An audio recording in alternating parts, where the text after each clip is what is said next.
Bonsoir.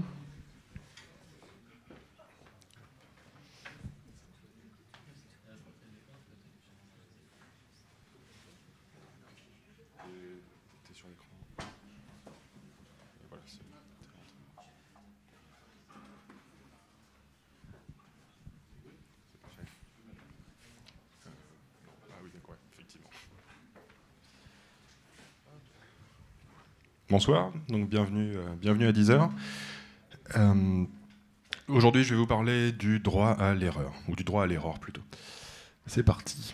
Alors, aujourd'hui, quand on a des erreurs sur une API qui est bien faite, on a généralement quelque chose qui retourne un booléen et qui prend un paramètre en paramètre une erreur qu'on passe et avec laquelle on obtient des infos. Ça, c'est dans le cas d'une bonne API. Après, généralement, on peut utiliser des API qui sont sûrement très très pratiques, mais beaucoup plus obscures, et qui retournent juste un booléen, ça s'est bien passé, ou ça s'est pas bien passé. On en a quelques-unes en interne, et quand on essaye de débugger à l'intérieur, on se rend compte que ça foire, mais on ne sait pas pourquoi. Du coup, tout ce qu'on peut proposer à l'utilisateur, c'est quelque chose comme ça. C'est une erreur avec marqué try again, et puis c'est tout. C'est pas grand-chose, et du coup, c'est pas très satisfaisant pour l'utilisateur, qui voit sûrement la chose comme ça. Bon, on s'est planté, mais c'est pas grave, tant pis. Et donc l'utilisateur est un peu frustré. Du coup, ce que je vous propose, c'est de vous parler de toutes les belles choses qu'on a pour gérer des erreurs. Qu'est-ce qu'il y a en Swift pour les erreurs, redécouvrir, si vous n'êtes pas familier avec la NSError, il y a plein de belles choses dans NSError. Comment NSError fonctionne avec Swift. Il y a des nouveautés dans Swift 4 qu'on va voir ici. Et puis le Present Error, qui est quelque chose qu'on a implémenté chez nous, qui vient de macOS, et dont on peut se servir. Donc on va voir comment ça peut être utile pour faire des belles choses et présenter des erreurs plutôt que de les cacher.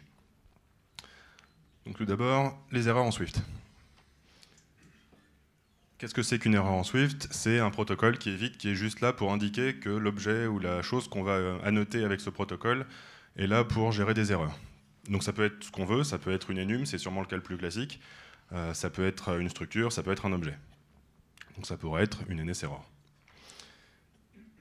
Le principe, c'est un mécanisme qui énonce un throw et un throwing mechanism, je ne sais pas le traduire, et qui permet donc de rejeter les erreurs, et avec une syntaxe en do try catch, qui est assez classique dans d'autres langages comme le Java, et qui, contrairement à la version Objective-C, oblige à traiter de manière beaucoup plus formelle les erreurs. Et si on ne veut pas les traiter, ce sera aussi par le langage qu'on dira de manière explicite qu'on ne les traite pas.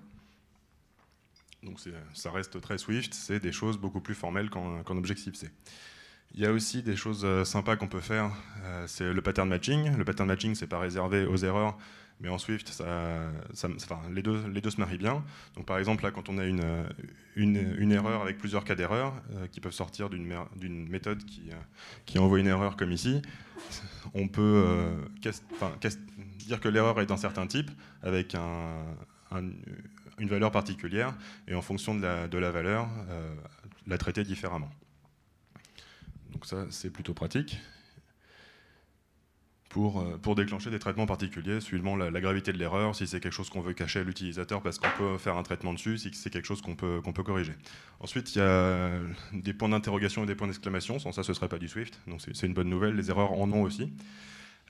Pour les choses qui sont pas très certaines, et où finalement on peut la transformer en optionnel, comme par exemple essayer d'avoir du soleil à Paris, on peut utiliser un point d'interrogation. Donc là, on essaye d'avoir du soleil, mais on habite à Paris, du coup ça sort une location error.live in Paris. Et bon, on n'a pas de soleil finalement.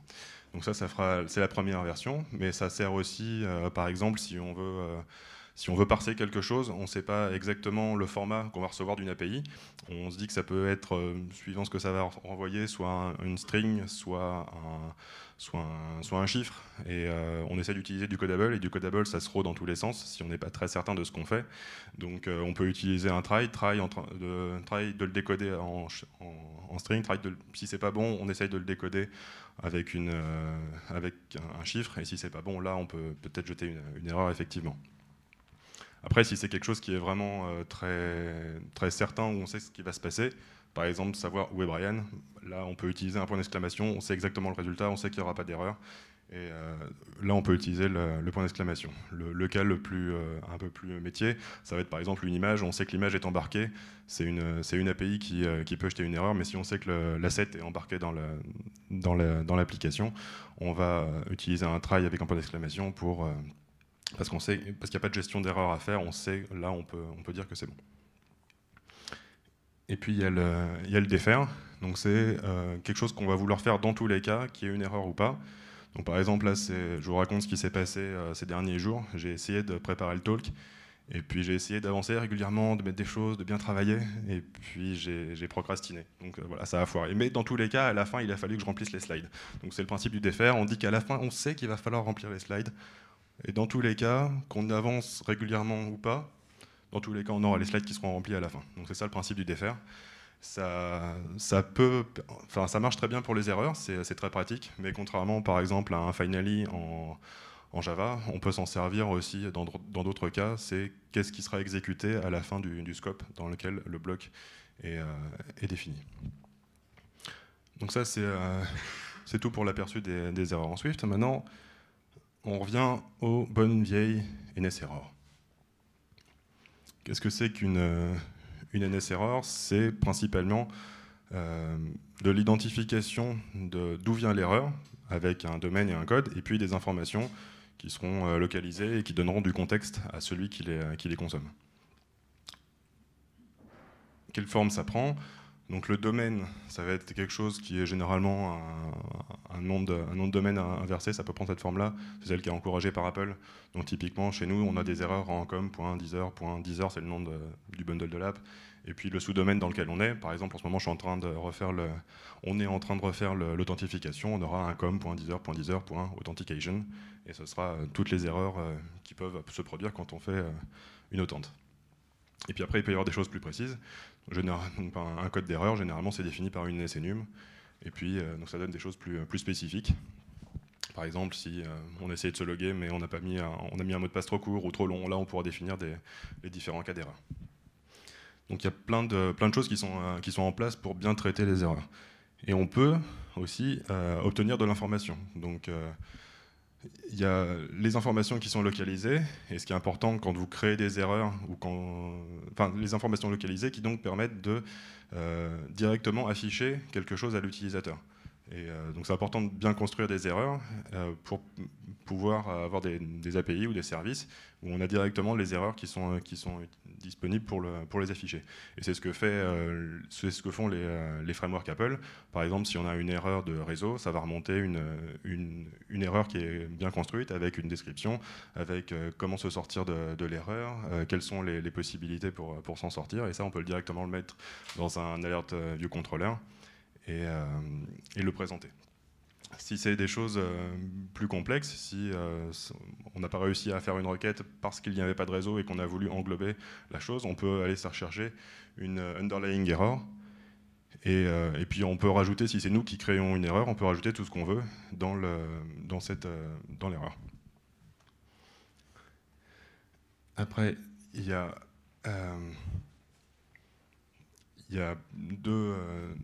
deux aspects aux informations qui sont dans les erreurs. Il y a les propriétés, donc c'est la manière la plus directe et la manière recommandée pour accéder aux informations qui sont données par l'erreur. Donc si vous voulez accéder à quelque chose, si vous voulez savoir quoi afficher à l'utilisateur, passez par les propriétés. Ici, la localized description, va être le titre de votre alerte ou de votre présentation custom de qu'est-ce qui a foiré. Et puis, il y a plusieurs manières de remplir l'erreur, de renseigner l'erreur. Et NS-error a plein de mécanismes pour que, quelle que soit la quantité d'informations que vous lui donniez, et quel que soit le moyen dont vous lui donnez de l'information, il va réussir à créer des chaînes pour afficher. Donc, typiquement, dans le cas de la localized description, quand on crée l'erreur, typiquement passer par le user info dictionary, et c'est ce qu'on va remplir dans le dictionnaire qui va ressortir dans la propriété. Et depuis iOS 9, il y a une chose un peu plus dynamique qui est le domain provider, où au moment où on définit toutes les erreurs qui sont disponibles dans un domaine, toutes les erreurs qui peuvent se passer pendant qu'on fait une authentique, par exemple, pour revenir à cet exemple-là, Quand on définit toutes ces erreurs-là, on dit si c'est telle erreur qui nous est demandée et que ça n'a pas été renseigné dans le dictionnaire, si quand on accède à la propriété, on n'a pas d'informations, on va aller voir si le fournisseur du domaine a renseigné d'autres informations. Donc c'est une manière un peu plus dynamique de renseigner les erreurs.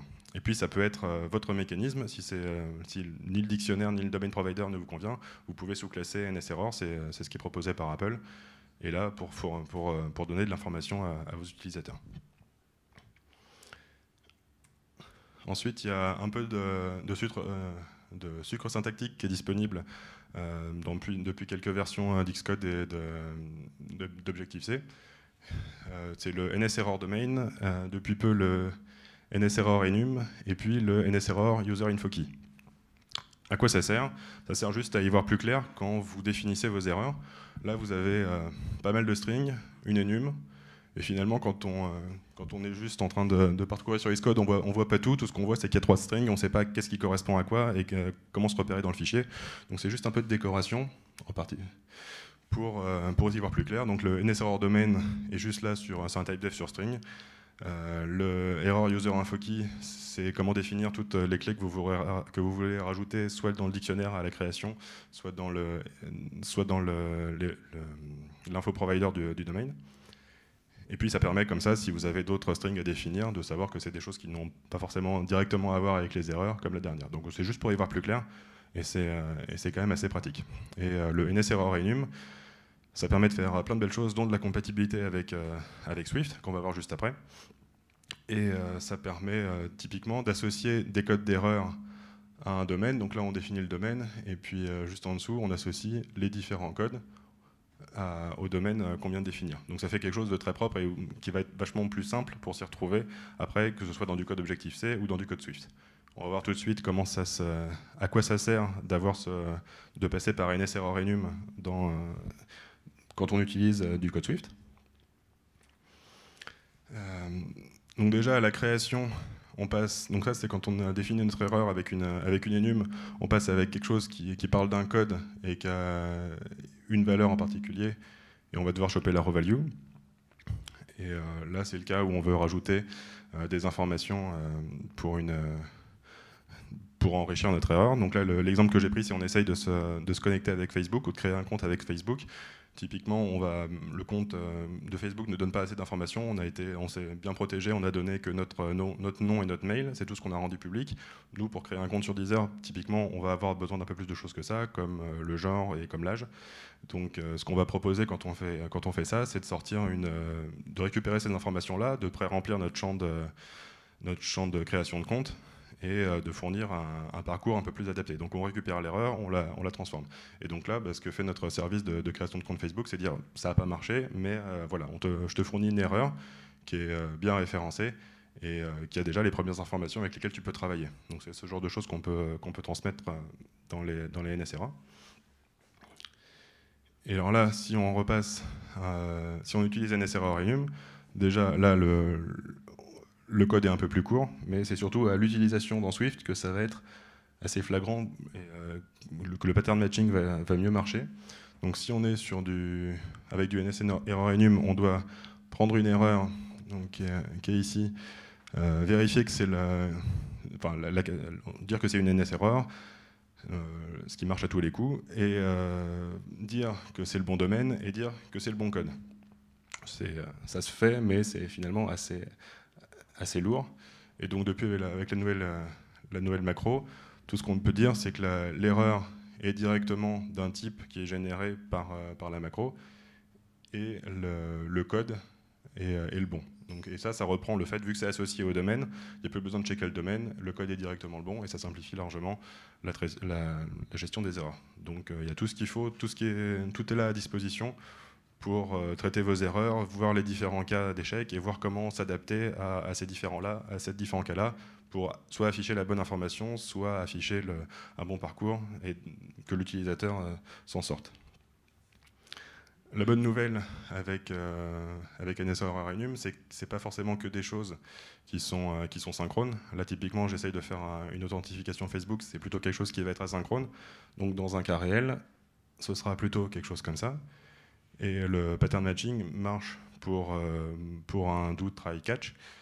Mais ça marche aussi sur un switch case.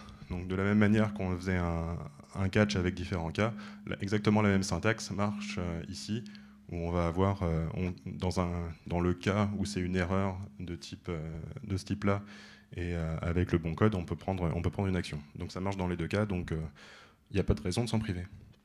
Donc ça, c'est tout pour qu'est-ce qu'on peut faire et comment ça cohabite les NS errors et le Swift. Maintenant, je vais vous présenter un truc qui a été développé en interne.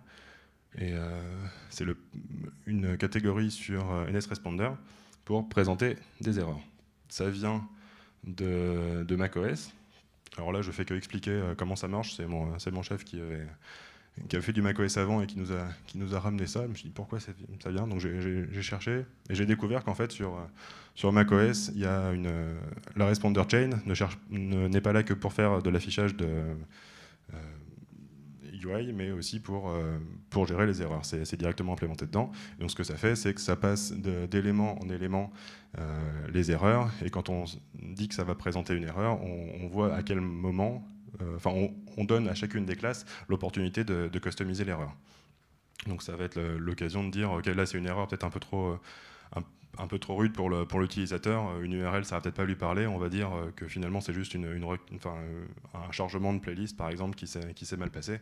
Donc ce serait l'occasion de customiser la chose. Chez nous, on a simplifié un peu le principe et on a gardé que deux choses, c'est d'ajouter une catégorie sur donc, UI Responder qui dans iOS ne gère pas les erreurs, et d'avoir quelque chose pour la présentation d'erreurs et quelque chose pour faire disparaître une erreur le cas échéant. Comment ça marche? Sur UI Responder, on fait l'implémentation de base, c'est juste de passer au responder suivant, et de la même manière pour la présentation et le dismiss. Et puis quand on est en boot chain, à savoir l'application, on va voir juste après à quoi ressemble une responder chain. Quand on est en boot chain, on a deux façons de gérer l'erreur différentes. Si on est en prod, on va envoyer ça vers Crashlytics pour loguer les choses et pas polluer l'utilisateur avec des erreurs qui ne seront pas forcément bien traitées. Et puis si on est en debug, on veut directement savoir ce qui a foiré. Et donc là, on crée un alert controller avec directement la localized description qui est toute prête à être affichée comme on le voyait tout à l'instant. Et le message de comment essayer le recovery suggestion, comment s'en sortir de cette erreur-là. Et puis on l'affiche dans un alert controller classique. Donc comment ça marche? C'est à quoi ça ressemble à une responder chain. Là j'ai pris un exemple tout bête avec un grand view controller qui tient un petit view controller, un child, et qui a un bouton qui est juste là pour imprimer la responder chain.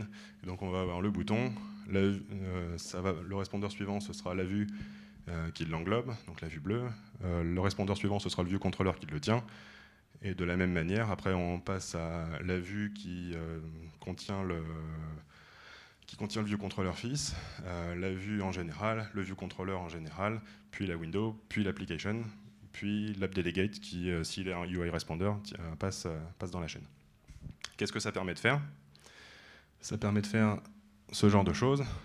Si par exemple on reçoit une erreur dans le view controller bleu, si par exemple c'était un login Facebook, tout ce qu'on a au niveau de l'interface qu'on propose nous, c'est juste un bouton sur lequel on va taper et ça va déclencher tout le parcours fourni par les SDK Facebook. Donc qu'est-ce qu'on aura en erreur? L'erreur, du coup, on va la récupérer à ce niveau-là. Et par exemple, ce qu'on peut faire, c'est d'abord faire juste une animation custom sur le bouton, par exemple le faire vibrer ou dire il y a quelque chose qui s'est mal passé, le signifier juste à ce moment-là, et puis passer l'erreur le long de la responder chain pour voir si les autres veulent présenter l'erreur d'une autre manière. Et typiquement, ce qu'on va faire, c'est le passer au contrôleur d'authentification en général, qui lui va faire une présentation classique, par exemple avec une alerte ou quelque chose de customisé. Donc on peut faire des choses très spécifiques sur une petite partie de la vue, et puis quelque chose de plus général sur le view controller parent. Et de l'autre côté, le pendant, c'est le dismiss error. Typiquement, si on est sur je pense que ça a été mis en place dans l'application pour, par exemple, des formulaires, où on va avoir des choses assez complexes et des erreurs qui peuvent se rapprocher de différents champs. Et là, typiquement, j'ai mal rentré mon mail et j'ai mis un mot de passe trop court. Donc là, on a des informations qui vont typiquement au bon endroit. Et si je le corrige, ce que je vais faire, je vais dismiss l'erreur en particulier, parce qu'il y aura un code spécifique, et avec le pattern matching de Swift, ou juste de l'objectif C classique, je vais pouvoir dire, ok, cette erreur-là, elle est typiquement à cet endroit-là, et je sais que c'est à cet endroit-là que je veux le dismiss. Et donc je vais pouvoir targeter le bon endroit dans ma UI pour gérer ma disparition d'erreur. Donc voilà, c'est ce qu'on peut faire en jouant avec la responder chain et les erreurs. Ouais. Que l'adresse mail n'était pas correcte. On a derrière le view controller, on a un service qui check que c'est un bon format, que ça tient, enfin, que la moulinette de la regexp va savoir que c'est une bonne adresse mail. Et ouais. Ce que j'ai fait. Tac. Mais là en fait j'avais juste rempli, j'avais pas mis le .com et puis j'étais passé trop vite au champ d'après. Donc on a un service qui va générer des erreurs et qui va vérifier la conformité des gens et puis on va pouvoir l'afficher. Après on corrige et ça disparaît. Donc voilà les choses qu'on peut faire en jouant avec la responder chain et les NS errors et les erreurs en général. C'est tout pour moi. Merci de votre attention.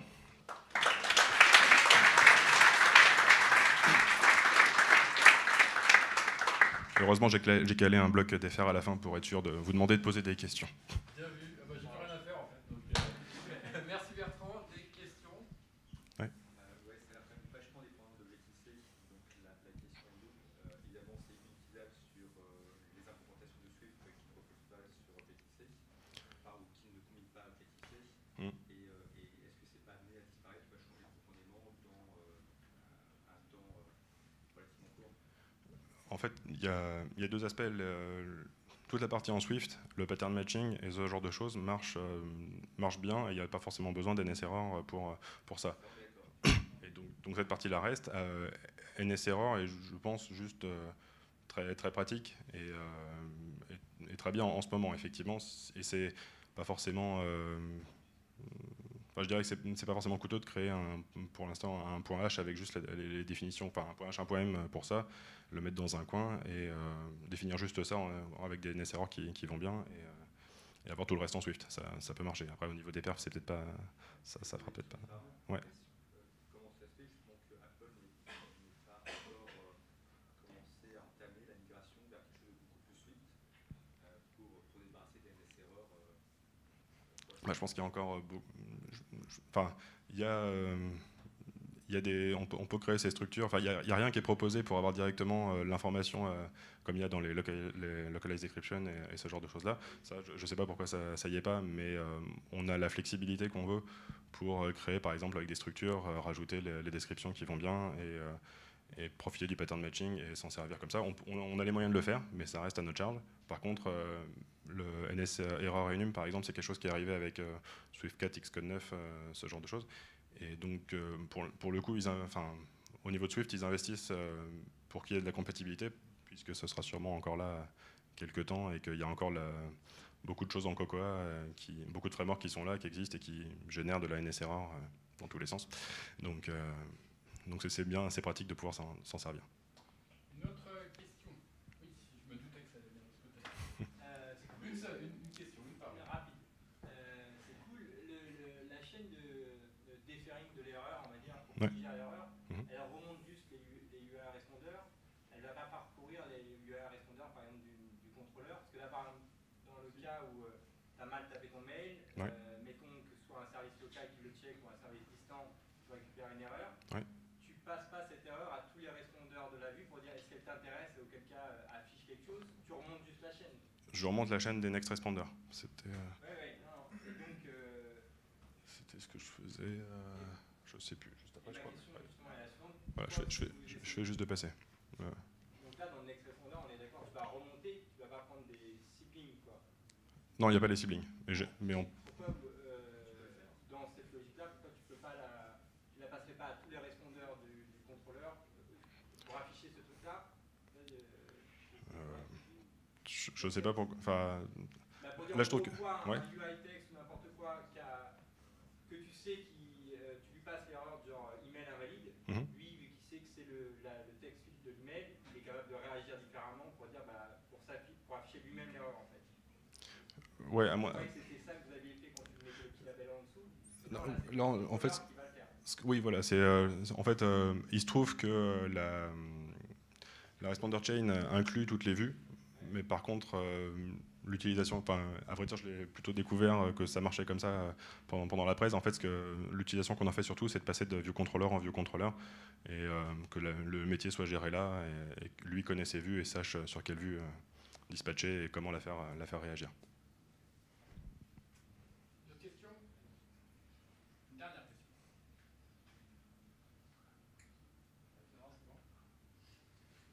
Super. Merci.